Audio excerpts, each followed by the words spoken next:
Hello, everyone, and welcome back to the Growth English channel.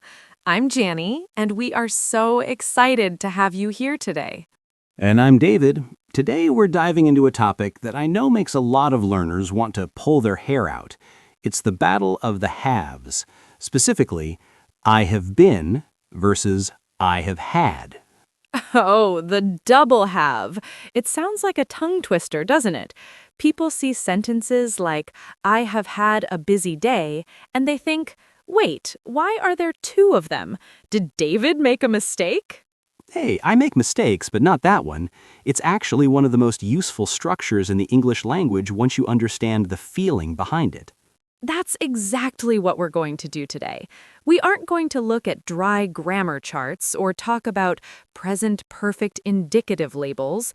We're going to talk about how these phrases actually feel in a real conversation.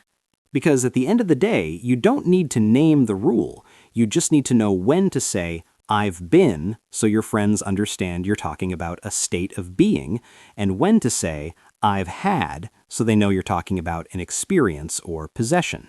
So if you've ever felt confused by these have twins, stay tuned. By the end of this hour, you're going to be using them like a pro. David, are you ready to get into it? I have been ready all morning, Janny. See what I did there? I saw it. Let's jump in. Okay, let's start with the basics. Janny, if I say, I have been sick, what comes to your mind? I think of your condition. It's like a continuous state. You started feeling bad yesterday, and you still feel bad now. It's about who you are or how you are in this moment. Exactly. Been is the past participle of to be, so it's all about identity or condition. I have been tired. I have been busy. I have been at work. Now, contrast that with I have had a cold. Right. Had is from to have. It's about possession or an experience you consumed. You had the cold like you had a sandwich. It's something that happened to you. This is where it gets tricky for learners. Sometimes we can use both, but they change the flavor of the sentence. Exactly. If you say, I have been busy, you are describing yourself. But if you say, I have had a busy day, you are describing the day you experienced. I like that. Been is for the person, had is for the experience. Let's hear this in action. We're going to listen to a conversation between Sarah and Mark. Sarah just got back from a vacation, and Mark has been covering her work. Pay close attention to how they use been and had. Hey, Sarah. Welcome back. How was the trip? Mark, it was amazing. Honestly, I've been so relaxed since I got back. I really needed that break. I bet. I've been stuck here in the office the whole time. It has been pretty quiet without you, though. Well, I hope you haven't had too much trouble with my clients while I was away. Not at all. I have had a few small issues with the new software, but nothing major. How was the weather in Italy? Perfect. We had sunshine every day. But honestly, the best part was the food. I've had a lot of pasta in my life, but nothing like what we ate in Rome. Stop! You're making me hungry. I have had nothing but a granola bar since 8 a.m. Go get some lunch, Mark. You deserve it. Wow, there was a lot of having going on there. Janny, did you notice the very first thing Sarah said? Yes, she said, I have been so relaxed. Exactly. She didn't say, I have had relaxed. Why? Because relaxed is an adjective. It's a state of being. She is describing how she feels right now as a result of the trip. But then Mark said something interesting. He said, I have had a few small issues. Right. Mark didn't be the issues. He possessed the experience of the issues. An issue is a noun, a thing. So when you have a thing happen to you, you use had. I think the most common point of confusion is when we talk about time. Mark said, it has been quiet.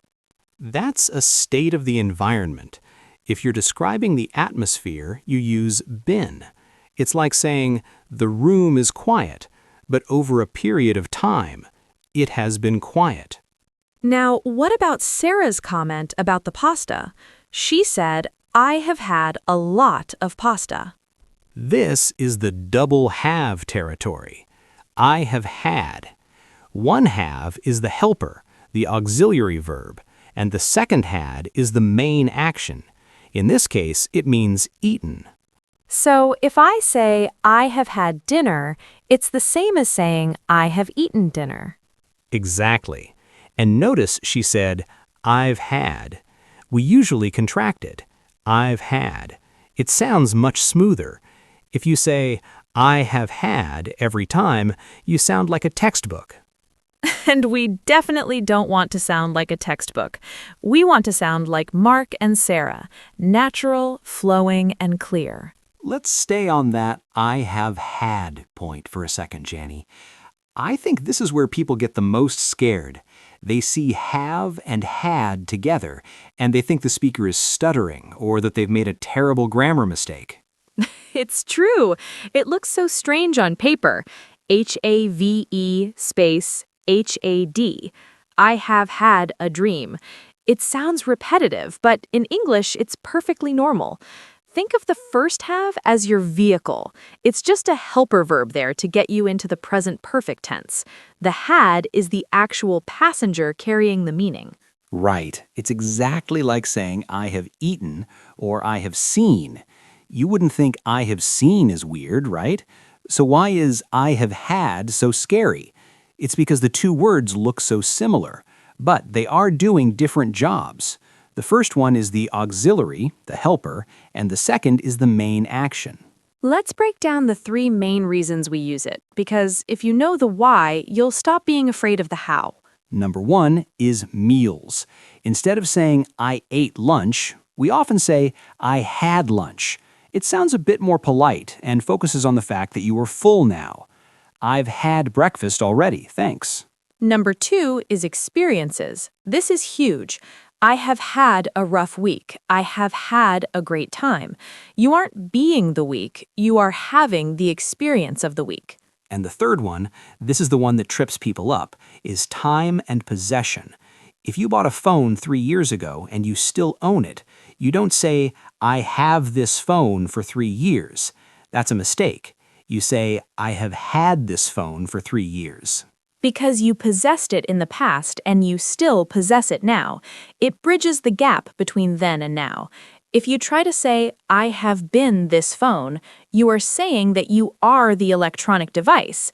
And unless you're a character in a sci-fi movie, David, that's going to confuse people. I have been a Samsung for 5 years. No, please don't say that. Been is for who you are, your identity, your location, your feelings. Had is for what you own or the events you've gone through. One pro tip for our listeners. To make it sound less stuttery, use the contraction. Don't say, I have had. Say, I've had. It blends together beautifully. I've had a busy day. I've had enough coffee. It takes the stress away from the two H sounds. That's a great tip. I've had sounds like one smooth word. Practice saying it while you're driving or walking. I've had, I've had, I've had. Once it feels natural in your mouth, your brain will stop flagging it as an error. Let's bring this into the office. David, this is where accuracy really counts, right? If you're talking to your boss about a project, choosing the wrong have can change the whole meaning. Absolutely. Imagine your boss asks why the monthly report isn't ready. If you say, I have been working on it all morning, you're highlighting your effort. You're saying, hey, I'm a hard worker. I've been at my desk for hours. But then you have to explain the delay. That's where had comes in. Exactly. You'd follow that up with, but I have had some technical difficulties with the server. You didn't be the difficulty, you experienced it. It's an event that happened to you. It makes you sound professional because you're separating your work ethic, been, from the external obstacles, had. That's such a powerful distinction. What about interviews or just talking about your career history? Oh, this is a classic. A recruiter might ask, how long have you been at your current company? If you say, I have been there for 5 years, you're talking about your status. But if you want to talk about your growth, you might say, I have had 3 different roles since I started. Ah, because the roles are experiences or things you've held. You held the role of manager, you held the role of analyst. Spot on. And let's look at one more common meeting scenario, the update. Someone asks if you've talked to a specific client. You could say, I've been in contact with them since Tuesday. That sounds like a continuous, steady relationship. But if you say, I've had a few calls with them this week, it sounds more like specific completed events. Right. And if you want to sound really high level, you combine them. We have been in negotiations for a month, and we have had a lot of progress lately. You sound like a CEO already, David. It's all about layering the state of the situation with the events that happened. It takes the guesswork out of it. If it's a feeling, a location, or a continuous action, use been. If it's a specific event, a problem, a meal, or a possession, use had. Simple as that. Before we wrap up, we have to look at the Hall of Shame. These are the mistakes we hear all the time that we want to help you avoid. Oh, I have a big one. Learners often say, I have had busy, No! Why is that wrong, David? because busy is an adjective. It's a feeling or a state. You can't possess busy, you have to be busy. So it must be, I have been busy. Exactly.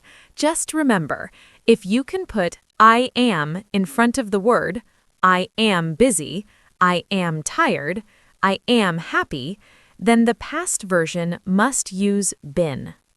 Here's another one. I have been a coffee. Unless you have turned into a cup of espresso, that's not right. You want to say, I have had a coffee. You consumed it. It was an experience. And finally, the time mistake. I have this job for 2 years. We hear this constantly. Right. You need that bridge. I have had this job for 2 years. You started it in the past, and you still have it now. All right, Growth Family, it's time for your homework. We don't want you to just listen. We want you to grow. Here is your challenge for the next 24 hours. I want you to find 3 things in your house that you have owned for a long time. For example, I might look at my guitar and say, I have had this guitar since I was 16. Exactly. Use I have had for your possessions. And then I want you to describe how you feel today using I have been. I have been energetic today. I have been productive. Say them out loud. Record yourself on your phone and listen back. Do you sound natural? Are you using the contraction I've?